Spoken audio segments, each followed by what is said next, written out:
और दावा किया जा रहा है कि यूक्रेन ने काला सागर में हमला करने के लिए ब्रिटेन से मिली घातक मिसाइलों का इस्तेमाल किया और रूस के जंगी जहाज को उसके बेड़े में शामिल होने से पहले ही तबाह कर दिया।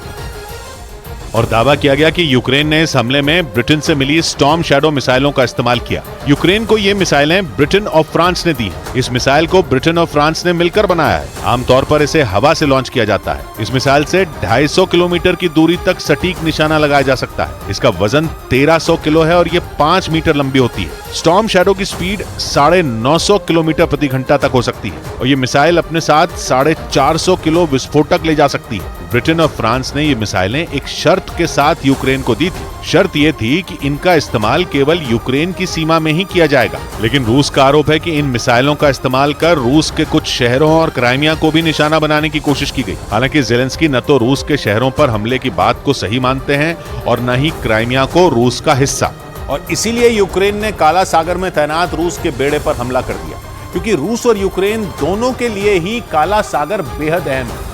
काला सागर के जरिए ही यूक्रेन के बंदरगाहों से अनाज का निर्यात किया जाता था, जिसके लिए यूक्रेन और रूस के बीच काला सागर अनाज समझौता हुआ था, जिसके तहत काला सागर में फंसे अनाज से भरे जहाज निर्यात के लिए वहां से निकलते थे और इस दौरान रूस की सेना यूक्रेन के बंदरगाहों पर हमला नहीं करती थी। ये समझौता ओडेसा समेत काला सागर के किनारे 3 बंदरगाहों से अनाज के निर्यात के लिए हुआ था।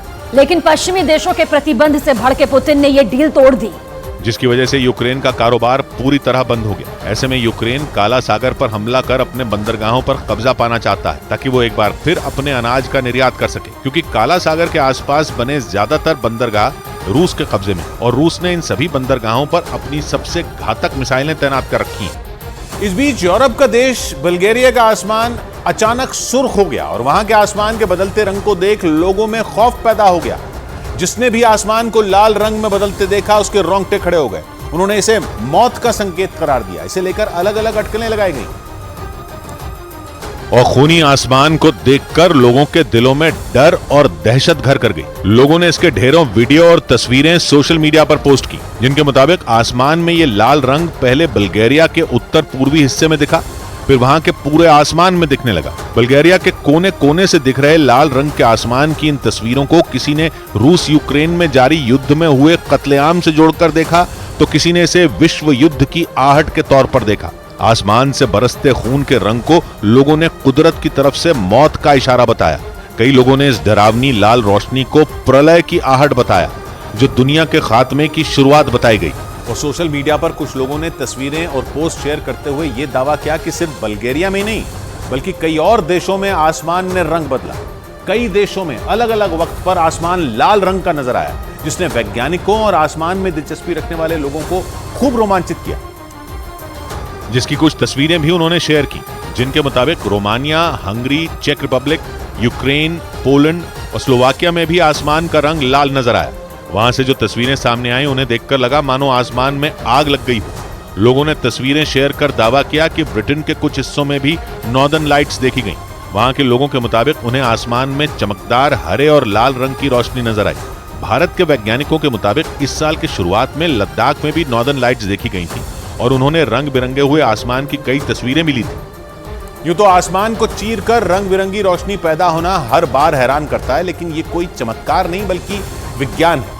पृथ्वी और चांद के चुंबकीय ऊर्जा की वजह से, दोनों से होने वाले विस्फोट की वजह से नॉर्दर्न लाइट्स में चमक पैदा होती है, क्योंकि इस टकराव में प्रोटॉन और इलेक्ट्रॉन्स की बाढ़ सी आती है, जो वायुमंडल की सबसे ऊपरी परत की गैसों से टकराती है और इसी की वजह से आसमान में ये चमकदार रोशनी दिखाई देती है और फिर देर रात और सुबह से पहले आसमान इन खूबसूरत रोशनियों से नहा उठता है। ये एक प्राकृतिक घटना है जिसमें सूरज से सौर हवाएं उठती हैं और इनमें चार्ज पार्टिकल्स यानी छोटे छोटे कण होते हैं, जिन्हें पृथ्वी तक पहुंचने में 2 से 4 दिन का वक्त लगता है। जब ये सौर हवाएं पृथ्वी के वातावरण से टकराती हैं तो तेज रोशनी पैदा होती है। यानी जब कोई सौर तूफान पृथ्वी की तरफ बढ़ता है तो ऊर्जा के कण उत्तरी और दक्षिणी ध्रुवों पर चुंबकीय क्षेत्र रेखाओं से नीचे पृथ्वी के वायुमंडल में चले जाते हैं, जो वायुमंडल की गैस के साथ संपर्क करते हैं, जिसके कारण आसमान रंगीन हो जाता है।